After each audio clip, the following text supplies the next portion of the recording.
Hello, everybody. It's episode 6 of Grizzlies World Wide podcast. And tonight we have with us Eric Adamcik. That's how you pronounce it?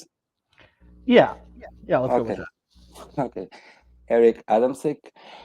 And uh, first of all, I would like to thank I would like to thank Eric for being here with us tonight. We're going to cover several topics about the Grizzlies, obviously, also about the draft that went on yesterday and also today. And well, first of all, thank you, Eric, for being here. How are you? I'm doing great. How about yourself? I'm doing great myself. Thank you. Thank you. So, let me start by like the obvious question. Zaki at 9, what do you make of it? Yeah, so I think the short story of that is I grew to like it. First of all, thank you Mhm. for having me on and shout out Portugal. Thank Um, you. Thank you. It's a I pleasure to have you in. think that's more than fair with all the late nights you've been with us, and so I always appreciate seeing you on our discourse. I think you make it so much better. So I really Thank you. do appreciate all of that. Um, as to the Zach Eady pick, I do think that it was a good one. It addressed a need, a very clear need, and there's always a lot of debate in drafts over whether you should draft for need or for Hmm. fit. And one thing I like about this draft is that everyone, because there's no clear number one, because it's understood to be mostly role players, that everyone can more or less go for what they need and not worry Hmm. as much about upside. So I appreciated the need that it filled. I think it also looks a lot better now that I know who our two second rounders are. And granted, I don't know if we hold on to both of them. I don't know if that happens, but if we stay as is, I see the vision to get Zach Eady and then a couple of big shooters and playmakers. I think that's exactly what this roster needed in many ways, and I think Eady is just going to be a great fit. Personally, I've also just seen that most of the feedback I've seen on Eady has been very Hmm. positive. I've been kind of surprised. I've seen a few people not like it, but I think it's a good sign that even people who weren't big on Edie going into the draft saw the draft and said, "Oh, that makes sense. That's the perfect fit for him." So I think Yeah, that's a good yeah, sign. yeah. Were you surprised? I'm gonna be honest. I kind of was surprised because I was not expecting from what I have been reading about some prospects. Not that I do read a lot about prospects, but I thought that maybe we're going to try to go to Klingon or maybe another direction. I wasn't expecting ED, so I was kind of surprised, but not in a bad sense, not in a bad sense. And I did also get the feeling that you get from all over the Twitter and everything that even people that were like um, not sold, not completely sold, but now are more in the ED train. But uh, question is, were you surprised when the pick happened? Yes, it was something that had been floated. If anything, I would have thought we'd picked Wary instead Uh-huh. of Edie, is what I would have assumed.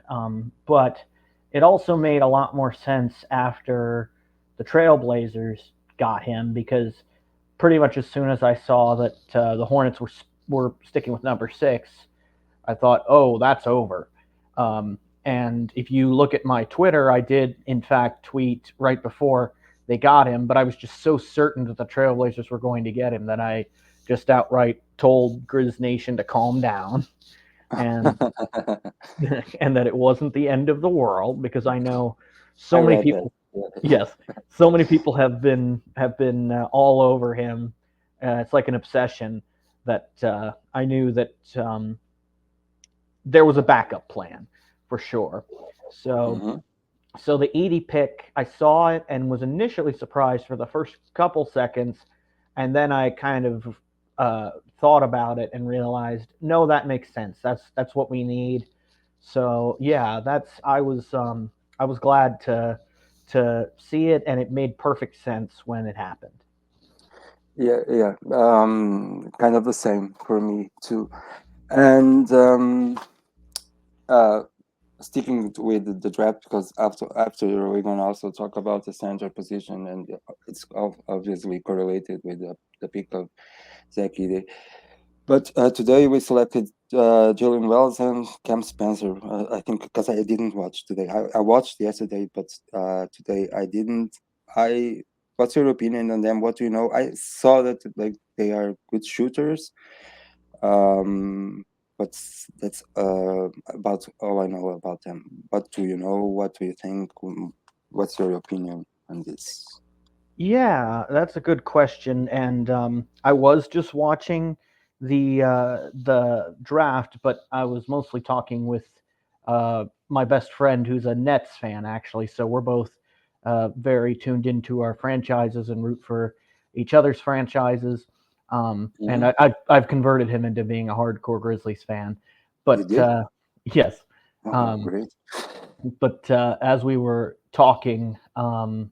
Uh, we took not Cam Spencer but Jalen Wells, and we just kind of looked at that and said okay whatever, and then kept talking, and then about 5 minutes later he told me, "Are you seeing his shooting numbers?"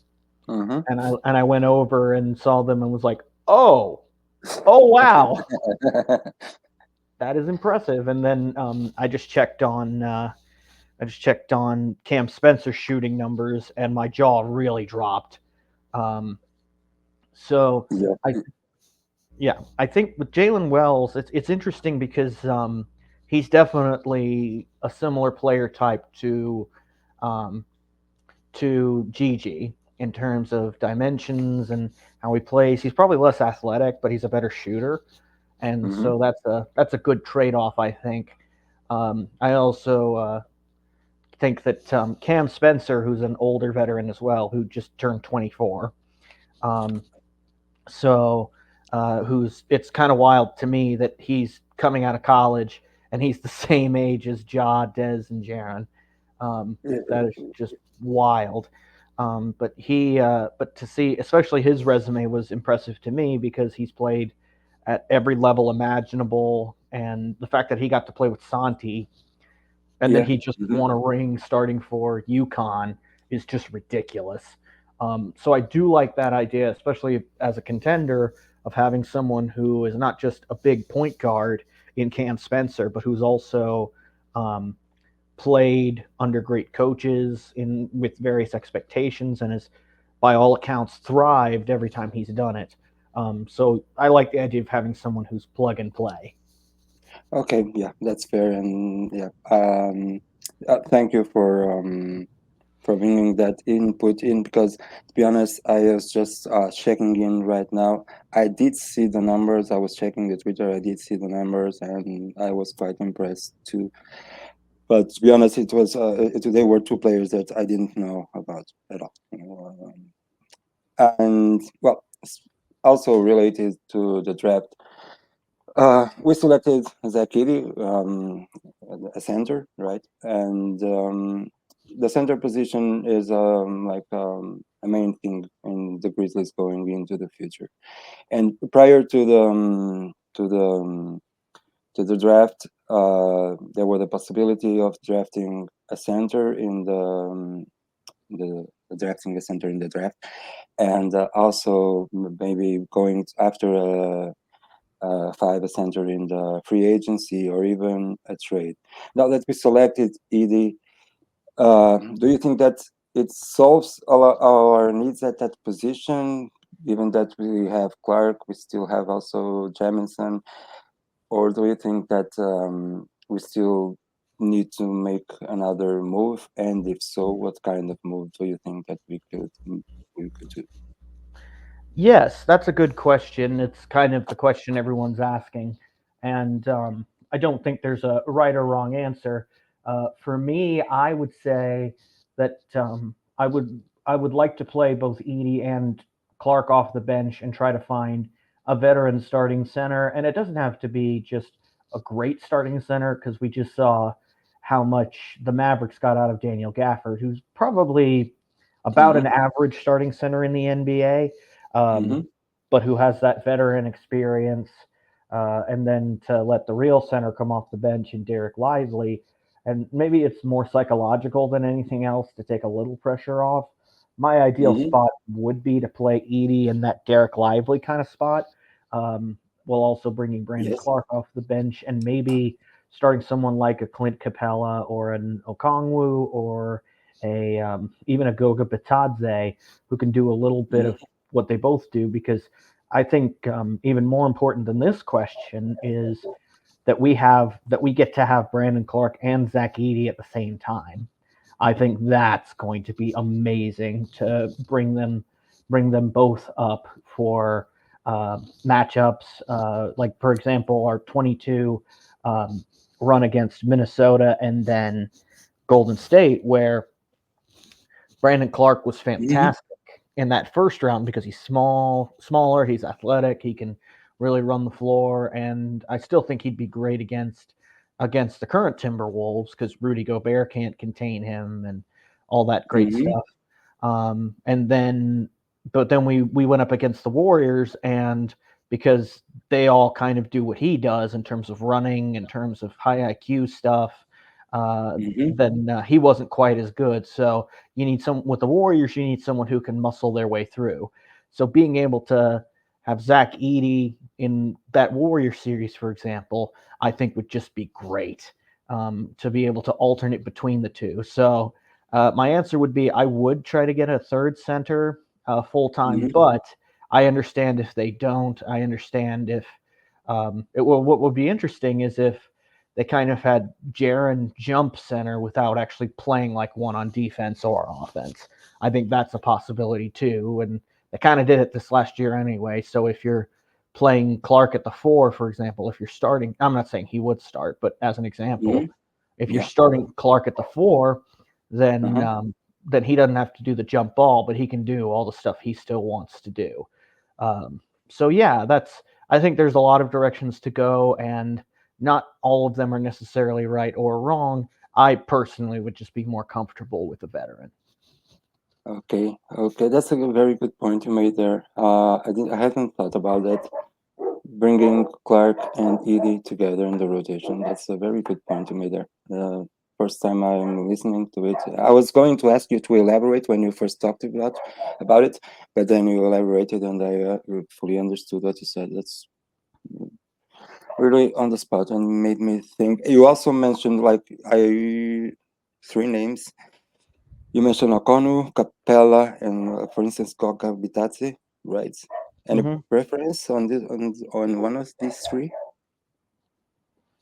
Bitadze would probably be the easiest and cheapest option, and I thought we could get Okongwu or Capella from the Hawks at first because they were going to take Saar or Klingon, and with them not Mm-hmm. doing that, well, and no one knows what the Hawks are going to do, but it does seem like they're happy with their center rotation, or they think it's at least doable. I wouldn't be happy with that rotation, but I don't run the Hawks. Um, so, so yeah, I think I don't, and I use Batadze as an example because not many people would think of him as a starter, and you wouldn't necessarily be wrong in that assessment.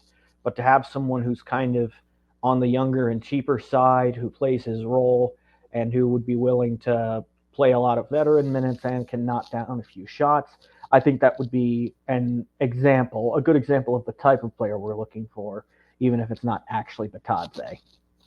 Okay.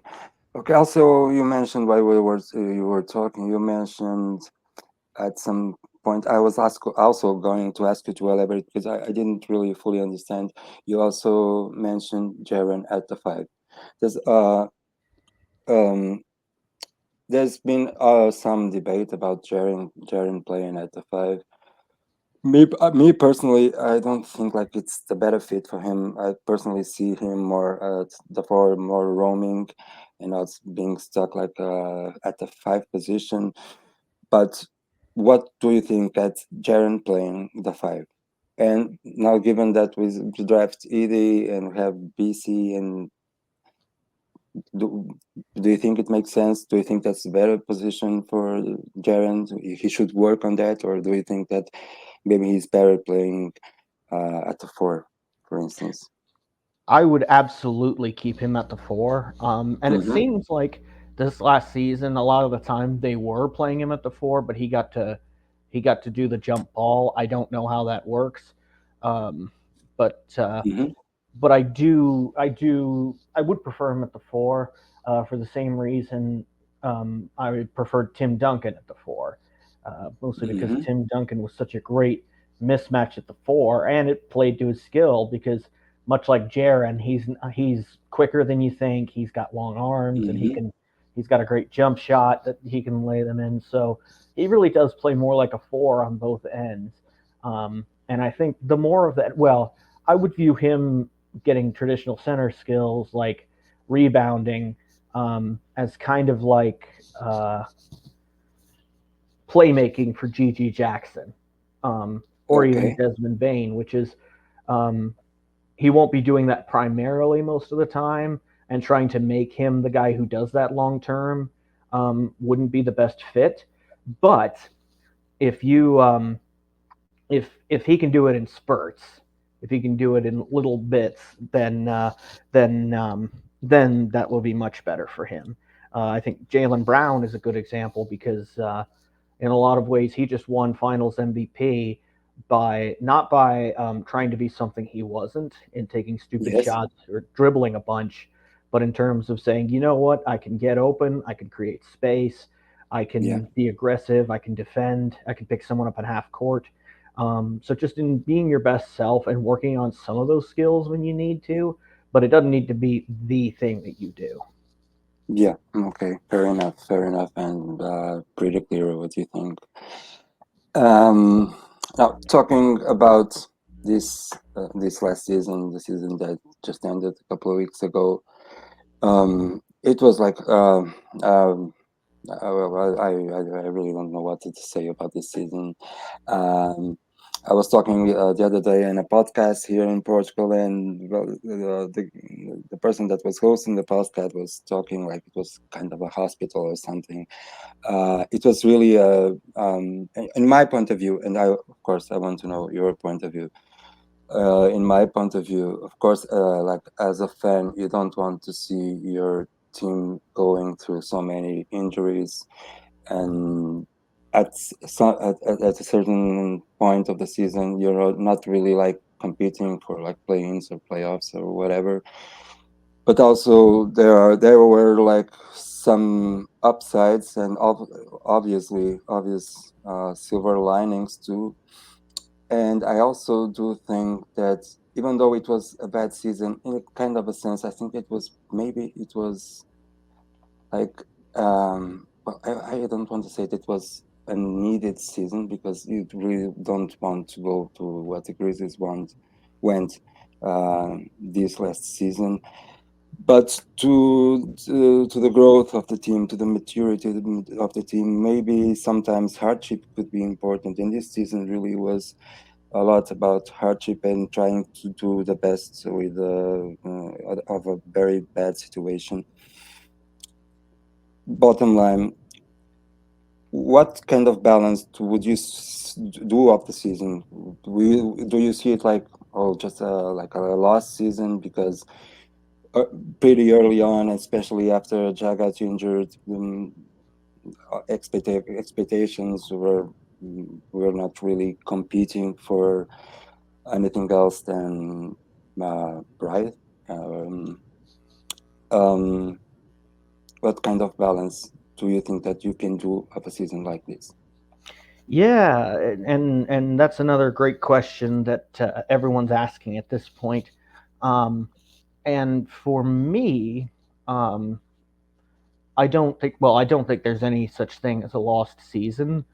Mm-hmm. Um, I think you look at the last few champions, with the exception of the Boston Celtics, who have been in the mix for a while, but who Mm-hmm. also kind of lucked into some draft picks with Brown and Tatum. So just looking at the other ones, with the And Nuggets, then the and the Warriors. Warriors, and maybe not the Bucks, but the Lakers for Yeah. sure. Those are all three teams that had really bad seasons the year before. And in fact, Nikola Jokic got his second, and whether you agree with this or not, I'm not a big fan of his second MVP, but I Hmm. understand why he got it because by all accounts that team should have been way worse. Yeah, Um, for they sure, for should sure. they could have had been in contention for like Paolo Banchero or Jabari Smith in that draft to go play in Denver, if he hadn't did what he did. Yeah. So I think every champion has to go through this, has to go through a lot of disappointment, and I think part of the benefit for us, two big things that came out of it. One, we are never going to get more injured than this. This was a historic injured season. Like it is mathematically impossible or nearly impossible to be worse off than this. Us and the Pistons, which when you realize the Pistons were as banged up as we are, that kind of makes me more grateful. I will say that I'm on the more pro Taylor Jenkins side of things, I guess you could say, though I Hmm. also don't.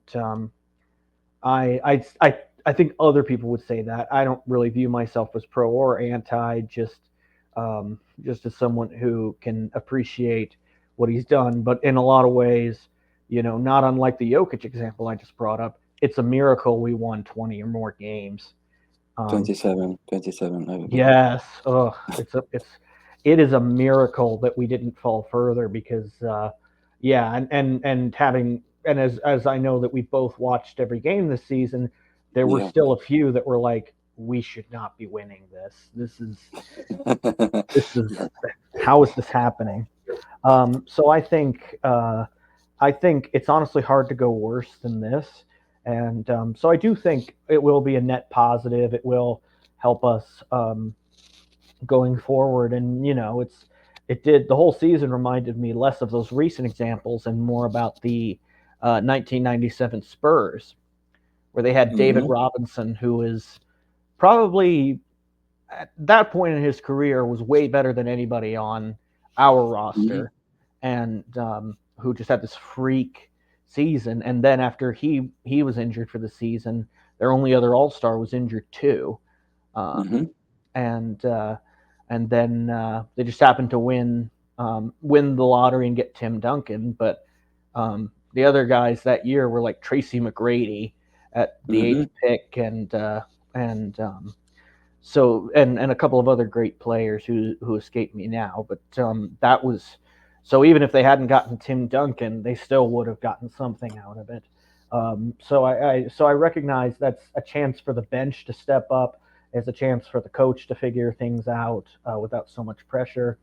And so yeah, I've been impressed with the way this is all hung together. And honestly, the guy I've been impressed with the most in terms of his reaction to this, because I know that Yeah. I knew our big three could handle this because they're also laid back and they want to support their teammates, and Hmm. they're also on the younger side.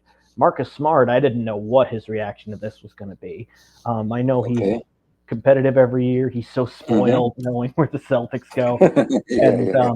and uh, and so I didn't know. And then I heard a podcast interview with him the other day where he said exactly what I've said, which is he was spoiled. He realized how lucky he was to never miss the playoffs, and so he seems to be taking it in stride and ready to go for next season.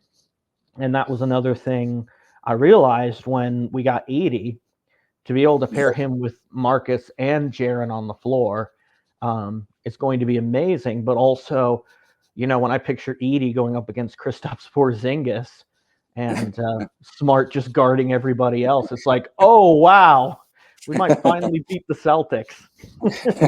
Yeah, maybe, maybe. Yeah, that's also a good point that you made on Marcus Smart, and we're gonna talk about Marcus Smart further on. Also, obviously, like you have to talk when you talk about this season, you have to talk about Vince Williams Jr. and G.G. Jackson. Okay. What do you have to say on them? Was Vince the first one you said? Yeah, Vince and Gigi. Um, well, in one word, wow. Okay. Wow. Uh, Okay. I guess I guess That's to pretty expressive. Yeah. yes, I to kind of get the expand point. yes, to expand on that a bit more. Um, I think there are Grizzlies fans who keep up with the G League more than I do, Mm-hmm. and I'm very appreciative of them seeing this before I did because I Mm-hmm. didn't know what was going to happen. And from my background, since I know so much, I know a lot about every franchise, but especially the Spurs because I grew up a Spurs fan and became a Grizzlies fan later. I was going Um, to ask you that in the end, but I'll still ask. More. no, no, no. Yeah, yeah, yeah. I'll Okay. elaborate on that later. It'll Okay. be a Yeah. good teaser. Okay. Um, Good the one, please. but um, We're but talking all that. about Vince Williams. Sorry, I interrupt you Oh no, for it's that. fine. Mm. All that, and I say that to say that I, with Manu Ginobili, I like to think of myself as someone who's open-minded to second rounders and to people who came out of nowhere. That one I didn't see at all, and Mm-hmm. so I was very impressed, not just with Vince and Gigi's competitiveness and how much more mature they are than you'd think, um, Yeah. but also with how much they've grown. And I used Kawhi Leonard as a classic example of this kind of player, where one day they told him, "Oh, we need you to become a better shooter," and it was like he Mm-hmm. flipped a switch and suddenly he could light it up from three. That's honestly what it felt like watching Vince and Gigi this season, where it's like, oh, they are getting better at defense. They're lockdown defenders, and yeah, they can shoot a bit. And Mm-hmm. Gigi, especially, I like to call him Gigi Nobly, um, Did you? because Okay. Yes. yes, because he really plays with that shiftiness where you don't know what he's going to do next, and then next thing you think you think he's like cocky and loose with the ball and a bad defender, and then all of a sudden he's making these ridiculous passes and blocking Yeah. Yeah. shots, True. and so his game reminds me a lot of Ginobili's in that way, especially coming off the bench and just dominating. And then Vince, talk about someone who absorbs the players around him because my goodness, it's you could put a lot of players in the league next to Dylan Brooks and Marcus Smart, and they probably would not come out as good at defense as Vince has. Mm-hmm. Um, and he changed my whole perspective on basketball in a way because I've never been a fan Okay. of playing guys smaller than 6'5" at a forward Okay. position unless they're named Charles Barkley. And Charles Okay. Barkley well, and he's probably more like 6'6", but the point is that he He's big. you have to be Yeah. able to like bang with everybody, and I Yeah. always think you kind of get blown by when you play anyone that's small with three. Um, and Vince changed my mind on that because he somehow has that same gear as Marcus Smart, where he's able to guard a Joel Embiid who's almost a foot taller than him. He's able to switch onto guys like Jokic after locking up guys like Jamal Murray, and then Mm-hmm. he keeps showing up in these top 10 best at guarding such and such a player, and Yeah. he's worth keeping around just for how well he guards Luca. Honestly, I was remembering that. Yeah, you were talking, yeah, and I was remembering when he was guarding Luca. Yeah, I remember. I remember that. yeah. Um, I always take it as a good sign when uh, when people like Luca are like, "Wow, that guy did a great job. Well yeah, done." yeah, yeah. It is. It is. It is. He was really getting frustrated in that game, and then, but after he was, I saw that he comments that, yeah, it was really good defense on by Vince, and it really was. And of course, when someone like Don says he's saying something like that, yeah, you have like to. It's how do you say this? It's like I say a very big compliment. Yeah. And still speaking about Vince, the other day I was doing an episode with my friend Rebecca, and she asked me a question, and I'm going to ask you the question she asked me. Do you think that at a certain extent, with Dylan Brooks leaving for Houston in the last off season, at a certain extent, like Vince took on like the role, like the dog thing, like the trash talk and like the kind of defense on defense, especially he's like that kind of mentality, or is he like a different player, or in the midterm? Sorry, can you restate the question? Yeah. Um, last season, or no, not last season, the previous season, like the main focus of our defense was like Dylan Brooks, was like guarding the normally guarding the best player on the other team, and with all the questions with Dylan Brooks, Dylan the villain, with the trash talking and being provocative, and him leaving to Houston, do you think like Vince like incarnated that kind of character and then translated into this game, or you think it's completely different and it has nothing to do one thing with another? Yeah, I think he wears that really well. I think he picked that dog thing right up Mm-hmm.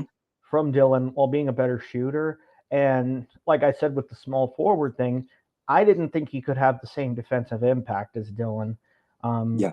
because Dylan is about 2 or 3 inches taller.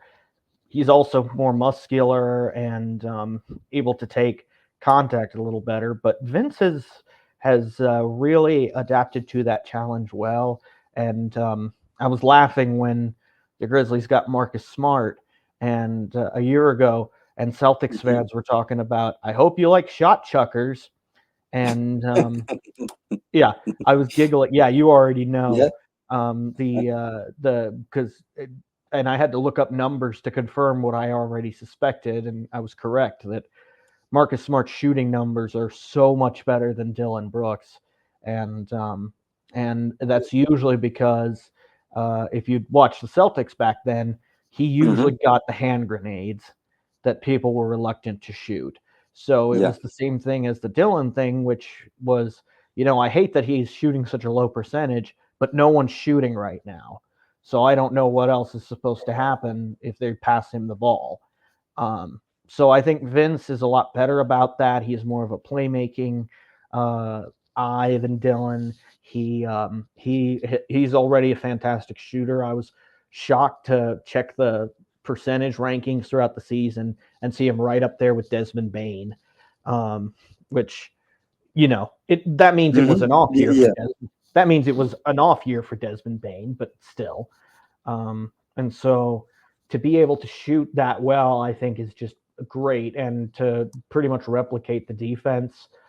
So if we get two defenders in him and Smart that are just as good as Dylan Brooks, who can play at the same time and who can knock down at least a few spare shots, Yeah. I think that's an upgrade for sure.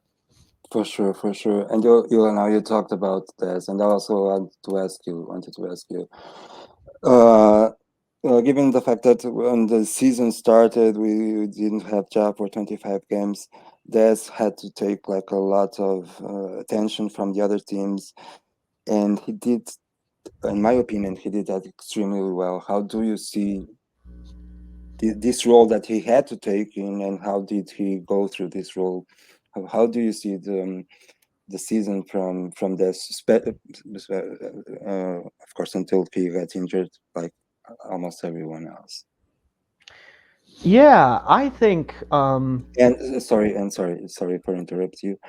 And at a later stage of the season, like the same thing happened with Jaren. So I'm I'm putting two questions in one question. Like, what do you think about the season of Tess? And then second question, the season of Jaren. Like being put in positions where normally they wouldn't be put in when you have Ja on the course, of course. yeah. So and I understand the question because they both weren't just. It'd be one thing if they were the primary scorer. it's another thing when they had to do a lot of playmaking. Both of them Mm. did, without a point guard on the floor. So the thing about Dez is, it's amazed me these last few years on 2K that they've never updated this. That Yeah. when you log in and you see Dez, they'll have him as a shooting guard, and then his secondary position is small forward. Uh, And okay. up until we got Marcus, and because we got Marcus Smart, now he has to shift to the three full time. But before that, I always thought that he was more of a point guard after being a shooting guard. Um, Mm.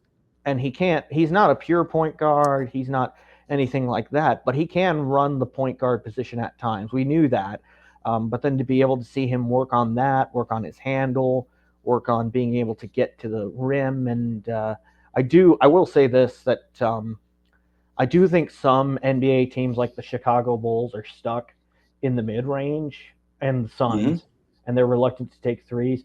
I think with the Grizzlies, um, we shoot so well from the mid range, but we don't take those shots very often. I think that's Yeah. worth exploring, and Desmond Bain is not afraid to do that. And so you can just see him replicate everything about Mm. Ja's game in real time. Um, Yeah. you really can. The handle, the slamming on the brakes, the floater. He's just absorbed everything from Ja.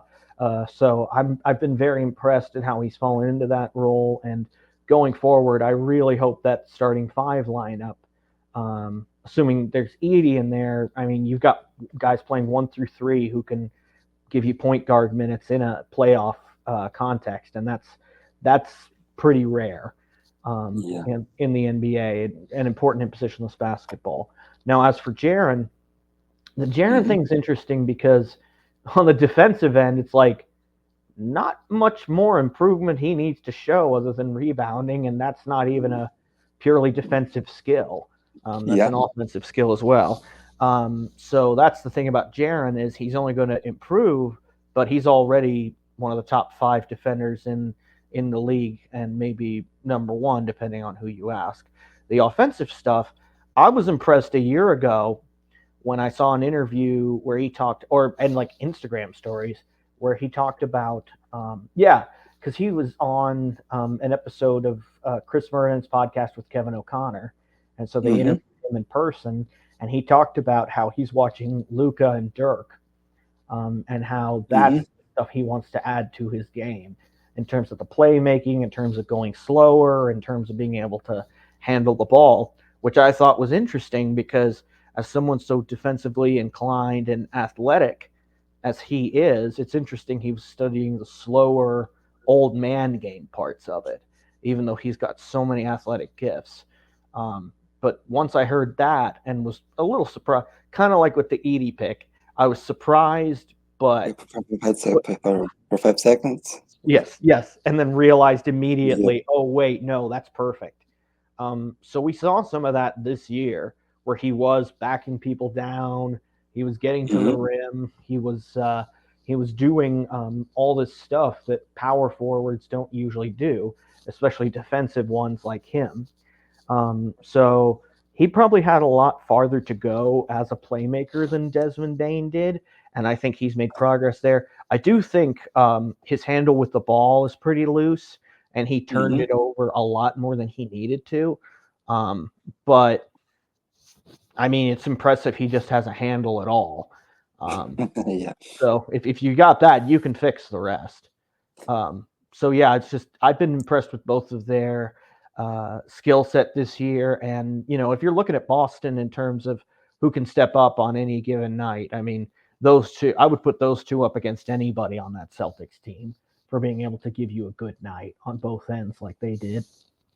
Yeah, yeah, for sure. Yeah, yeah, for sure. I hadn't thought about it. Yeah, yeah. You also have a point there.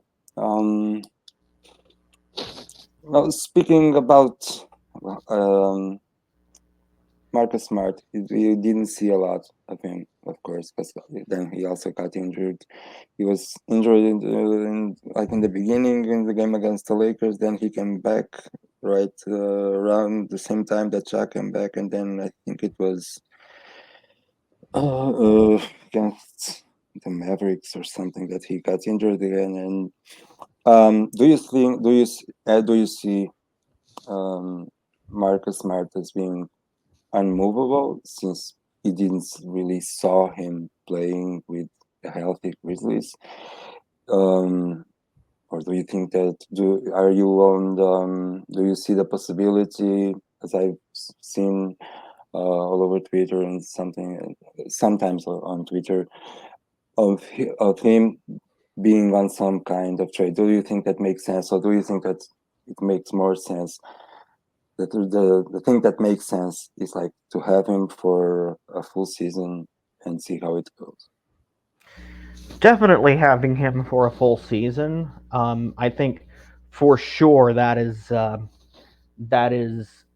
big thing that I have is just being a big fan of Marcus Smart, being in his corner, and how badly we need some of the stuff he does. For one thing, he gets to the free throw line a lot, in addition to the defense, which is something that has been a problem for us.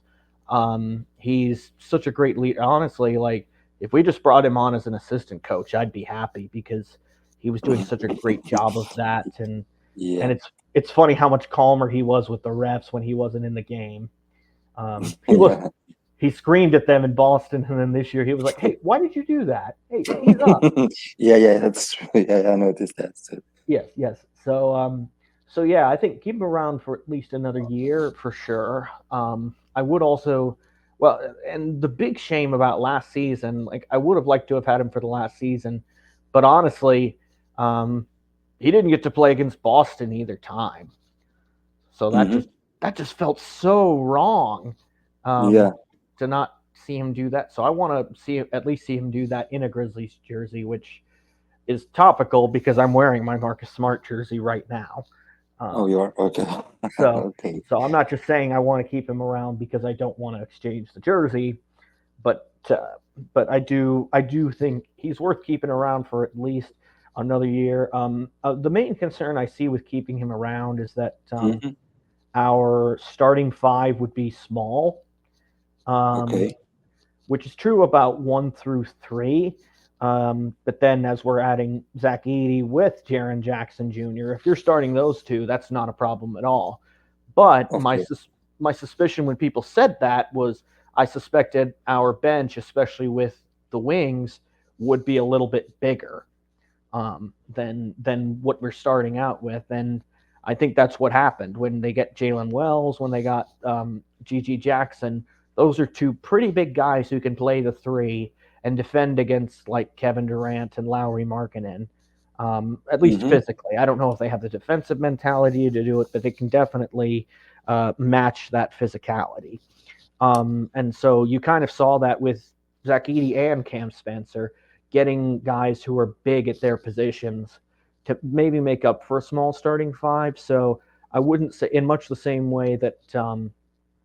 So I would say that starting five, it's fine to have be small if you're bringing bigger pieces off the bench, and that's what Okay. I started saying about Golden State recently. Just a final kind of illustration here that as much as people talk about the death lineup, with the Warriors and winning championships, it only really worked when they could bring bigger pieces off the bench.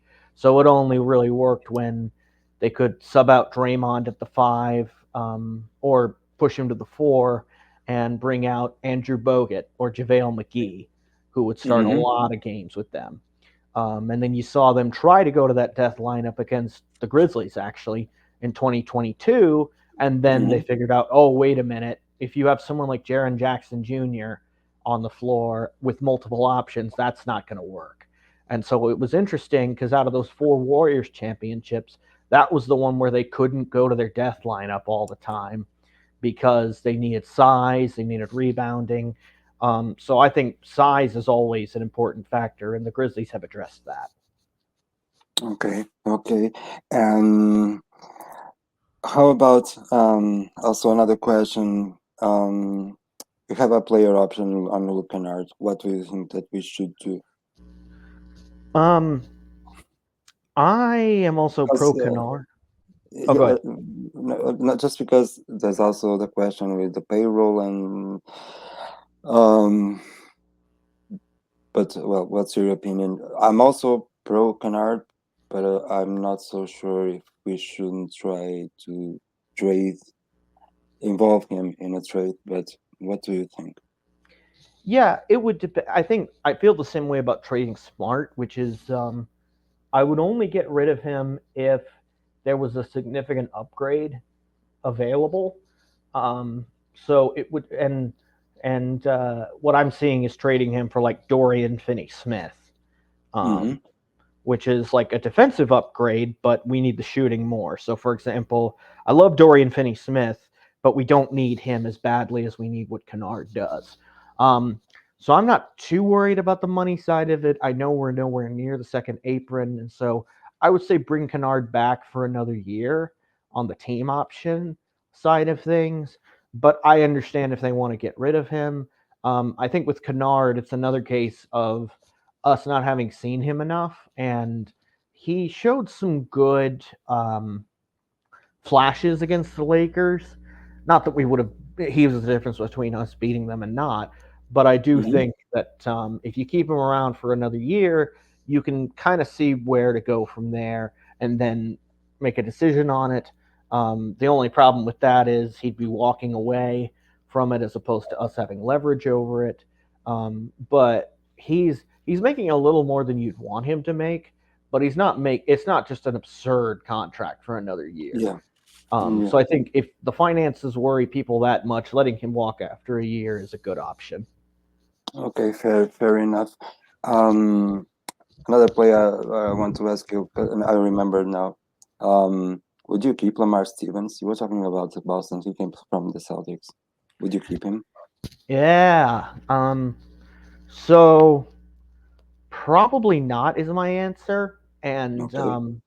and I love Lamar Stevens. I think he's got something to contribute, but it's kind of like uh, it's kind of the it's kind of a similar reason that I didn't want the Grizzlies taking Dalton Knecht, which is that Dalton Knecht is great. We already kind of have what he does on the roster in terms of shooting and handling the ball.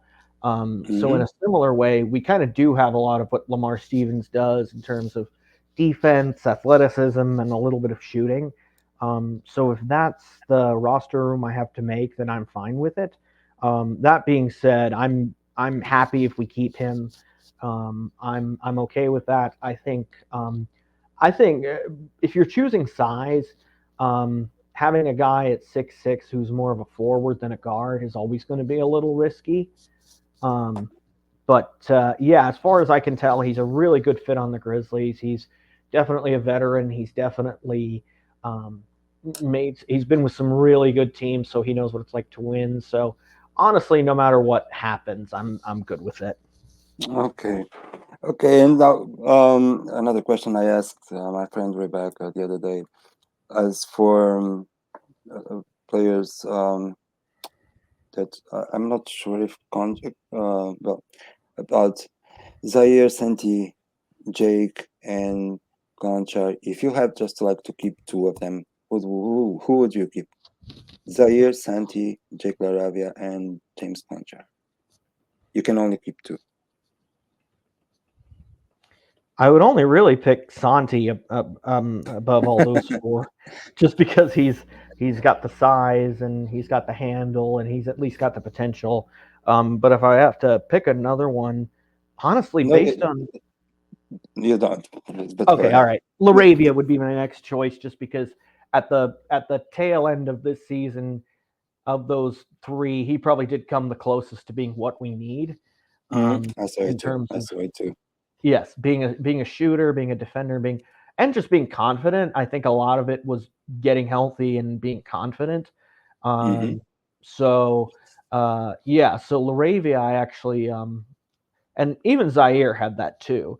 But I think Zaire, even if he was a better shooter, or even if he was closer to what we'd want, seems like too valuable an asset with his size. I think that's the main thing, and probably what'll help with him is Mm-hmm. being able to be. He's not big enough to play the center, but he can play the 2 through the 4, and I think that's a lot of what people are looking for in the league, with or without shooting. Okay. So bottom line, you're keeping Santi, and if you have to, you keep Jake. That's right. Yes. Okay. Okay. Gotcha. Uh, Two more questions about the Grizzlies. I want to ask you, where are you on Taylor Jenkins? There's a lot of question if he is the coach to take us to the next level. If he is not, where are you on this on Taylor Yeah. Jenkins? So I generally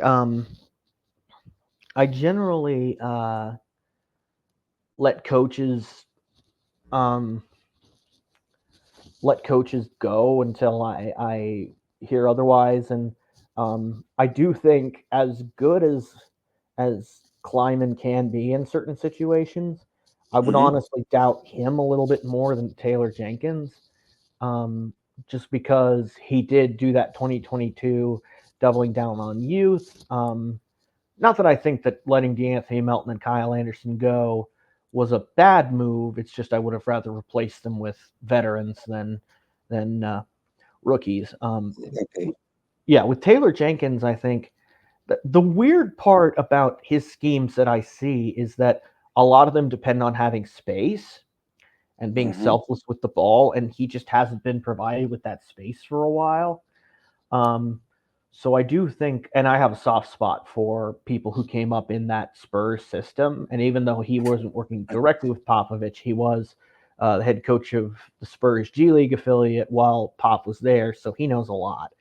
Um, and I would say that if you're comparing him to like Coach Bud, I would take him over Coach Bud any day. Uh-huh. So I think, honestly, with Taylor Jenkins, like I do think he's the guy who can take us all the way. I'm almost more scared about him going to another team and winning a championship, because that team will actually have the shooting that's required or the roster that's required. So I don't think he's like some genius coach, but I also don't think you necessarily need to be. We Mm-hmm. just saw, Joe Mazzulla, who had a lot of the same criticisms as Taylor Jenkins, but he just took them all the way through being patient and being pro player and supporting his players. So I always appreciate that. I'll admit that I'll always, maybe part of the reason I cut him more slack than others is because I grew up with Coach Popovich. And so Mm-hmm. I'm like, oh, yeah, no one else is going to be on that level ever. So you're kind of grading on a curve with everyone else in terms of working with a great player. So I would say that Taylor Jenkins definitely deserves to serve his contract. I would also say that, um, having been a fan of the grit and grind Grizzlies, I'm reluctant to let Taylor Jenkins go because the one time we went to the conference finals, we fired our coach right after, in Lionel Yeah. Hollins, and never made it there again. And I know we got swept in that third round, but we haven't made it to the third round since. And so I think that was a case of, people thinking of the front office under Chris Mm-hmm. Wallace, thinking that we could just run it back or do it again with a different coach, and that just never came to pass. So I think there's a history to this where we've hired a new coach and it hasn't worked out. And I think it's honestly kind of boring to have Yes. the same coach in today's league. But I think it's worth it for continuity because, just looking at the Lakers, the current Lakers, that they're drafting Bronny James today, and Mm-hmm. my boy from UT, Dalton Knecht, um, you know, it's just every year it's just more and more apparent that they'd be way better off if they never did the Russell Westbrook trade and if they kept Frank Vogel because, they the year after, and to be fair, they did fall off. They won the championship in 2020, didn't get Mm-hmm. out of the first round in 21, and were in the play in. But I actually think, to go back to the Spurs thing, it's like that would happen to them some years. It would happen to the Mavericks too, and then the next year they could win the championship. They would figure things out because that Yeah. continuity was around them. So I think continuity is boring, but it wins titles. And the Celtics have been like that too, where they've got the Jays, they've had Derek White for a little bit. They've got this system that's kind of gifted to them. And Mm-hmm. so, yeah, looking at the other, well, and to even look at the coach of the Denver Nuggets, and how long? Yeah. Yeah, how long they? I'm forgetting his No, name. go on. I was trying Yeah, to yeah, yeah, remember yeah, his yeah. name. But considering, and Popovich talked about this too just recently with Wembanyama and how people think he's not happening quick enough. He's not going quick enough. And Popovich, Popovich is the last guy who needs to talk about this, but Yeah. he did, and he said, Nikola Jokic just won, and he was 28, and same coach through some really putrid seasons. Like we forget just how bad some of the seasons were for the Bucks and the Nuggets before they won. Like probably it's like what the Grizzlies just had but healthy. And so yeah, I think continuity, it's boring It's, and it's but going it's to be, important. it is, yes. Yeah. Um, Speaking about continuity, how do you envision next season? What do you expect it? What do you expect for next season, or how do you envision? What do you see? Where do you see us going? Nothing would surprise me at this point. Missing the playoffs or falling to the play in, I guess. Anything 1 through 6 is up for grabs. I would expect a top 4 seed in the West. I would expect to be serious contenders. Maybe it's a first or second round exit, but that's okay. Just making it to the playoffs is okay. I don't know that I expect the Grizzlies to go to winning a title immediately after this year. I think that Uh-huh. only happens with a certain kind of team that's been there before or that's gotten close. And I think that's okay. Just Yes. learn what you can, see what works. But I think they are really well equipped to go into next season. And I feel way more confident. It's funny with them missing the playoffs, but I feel way more confident about them going into this next season than I did about last season. Um, Yeah, me too. Me too. so I'm glad to hear you agree. Yeah. Yeah, me too. Me too, for sure. Well, I have two more questions to ask you, and they're not really related to the Grizzlies. One is to I want to ask you to explain. You were talking about Dalton Connect like 5 minutes ago. Hello? Yeah. Yeah, you were talking about Dalton Connect, and I've seen something on Twitter, but I'm from Portugal, and so I don't understand. What's this thing with the Vols fans? What's this? Can you explain it to me, please? Oh man, it's easy to explain, but the Mm-hmm. extent of it is not. Uh, Um, so the first thing to kind of know about this is that the difference between university teams and professional, um, mm-hmm. and yeah. So Tennessee, and I was born and raised in Knoxville, where Okay. University of Tennessee is. Went to college on the other side of the state in Memphis, and so I have a good grip on both of these, and so and my sister graduated from Tennessee as well, so I Mm-hmm. do have an interest in that. Um, so in the um, college men's basketball tournament, aka the college tournament that no one cared about this year. Um, Mm-hmm. the volunteers, men, and usually the women are just overachievers. I grew up with the Lady Vols, and they were just ridiculous. But the men Mm-hmm. have kind of been playing little brother, and so they got to one of their very few final 8 matches, 8 teams left, and they got beaten by Zach Edey's Purdue, and so Edey just dominated them, and so Tennessee fans are thinking that because the Grizzlies are the state team, even though Yes. they're 6 hours away on opposite sides of the state in very different regions, um, uh, that the Grizzlies should stay loyal to the state, and therefore should have selected Dalton Connect out of Tennessee for obligation to uh, the State School of Tennessee. Never The mind that. University of Tennessee.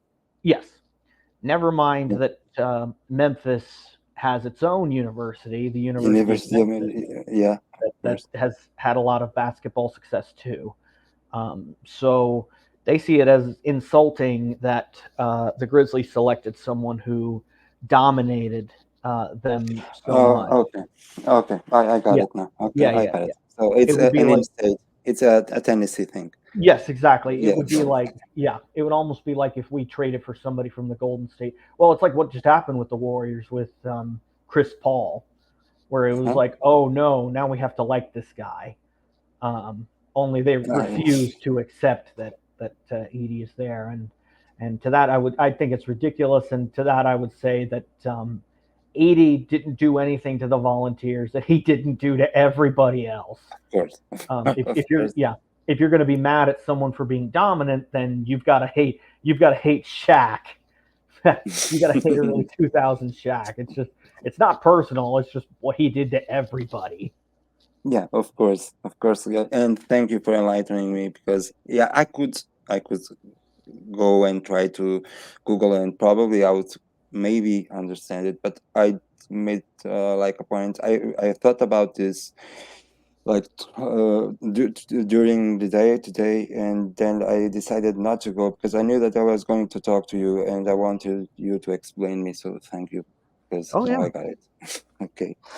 And I also want to ask you. We talked about this. Um, we when you started watching NBA, there were the Grizzlies. They were not. They were in Vancouver, I think. So you are not always a Memphis Grizzlies fan, and you are from Tennessee, right? From Knoxville, as you said. No. Yes. Um, So yeah, go ahead. you were a Spurs fan. Yes. So I was going to ask you which team we supported, but you already told me before. So you were a Spurs fan. yes, yes. And so I so I would say it's a little more complicated than I changed teams, but that is a little bit of what happened. Um, Hmm. so the reason why I was a Spurs fan is because my dad is from San Antonio. Okay, So okay. even though I was born and raised in Knoxville, he grew up there. He met my mom in Texas, and then they found a job in Knoxville and settled down. Um, Hmm. so for a lot of my child, because we were on the other side of the state, I didn't really think about the Grizzlies that much. And to be fair, they weren't in the news very much because they were awful. Um, yeah, that's ever since Jerry West passed away, I've been very vocal about how his work with the Grizzlies might be his best because even though he got his other three teams in California, pretty much everyone who wasn't the Kings, um, Hmm. within earshot of a championship at least. And he didn't do that. He never even won a playoff game with the Grizzlies. He did take maybe the worst professional franchise in North American sports and turn them into a playoff contender and then put them in position to be a real title contender in the 2010s. Um, so I moved to Memphis in the middle of that title contention in Uh-huh. 2012-13. That was my freshman year of college. And so just a year before I got there was the famous 8-1 upset, where they beat the Spurs as an 8 seed and actually tanked our last two games so they could get the 8 seed and play the Spurs. And they almost beat the Oklahoma City Thunder. My joke when anyone talks about the 2011 Mavericks championship is, as a Grizzlies fan, to say, "You're welcome," because the Spurs would have been way tougher than the Young Thunder or the Trailblazers that they had to play, and even the Lakers of Hmm. that year. So 12 through 13 was the first year we went to the conference finals, and it's hard to describe what Memphis was like then, um, but it's all good stuff. It's just a lot of cities celebrate sports moments for sure. I don't think I've Okay. ever been in an environment where everyone was on their side, where it was the first time getting the taste of success on this stage, where they really did go from either not making the playoffs or losing every playoff game to now we're taking down the one seed. Now we're making it to the conference finals and getting swept by that same one seed we beat. But still, um, Still, yeah, the yeah, first it time. was Yeah. impressive. And actually, I think you've seen this on my Twitter. One of the most frequent memes I will post came from that series, actually in a game with the Grizzlies that they ended up winning. But it's an Mm. amazing Greg Popovich moment where he's being interviewed on the sidelines and asked, "What's your biggest issue?" Turnovers. What do you need to fix in the second half? Turnovers. And that meme got a lot of use this season for obvious reasons. Um, so yeah, there's and it was very interesting. I there were people who live in Memphis who rooted for the Spurs before the Grizzlies came there too. Hmm. Just a great organization, and I mean, I was spoiled in basketball growing up. That's a big reason why I talk about basketball the way I do, because growing up in Knoxville with a dad from San Antonio, it was like the two best basketball coaches in the world coached my teams, Greg Popovich and Pat Summitt. Uh-huh. So I was very spoiled as a kid, very used to championship parades and to all the support that happened. And so many Grizzlies fans a year ago were just so bummed that Wembanyama came to San Antonio. And I don't disagree with that, but at the same time, I was like, this is going to be good for the sport because people will Yeah. see that this big star can play in this system the same way that they're seeing it with Morant. So that's a big part of it, was being a Lady Vols fan and a Spurs fan. And then with the Grizzlies, it was just so much fun to switch over. And my dad and I still trash talk about the Grizzlies and Spurs. I'm the only person in the world who cares about NBA divisions because we're division rivals, technically speaking. Yeah. And it was funny because he had so many things over me with the Spurs when I switched to the Grizzlies, and now I can just brag every time until Wemby Yeah, comes yeah, up. But yeah, even yeah. when I bring up Wemby, he's like, "Yeah, that's not going to happen for a few years. You've still got a few years on me." Yeah. Um, so it really is how I try to be fair minded in assessing stuff, but to also know that stuff takes time, because part of what growing up being a Spurs or Vols fan, see, you'd think because they didn't win any, they kept winning, you would think that I would be acting like a Lakers or Celtics fan or Warriors, Hmm. where I'm just so used to everything.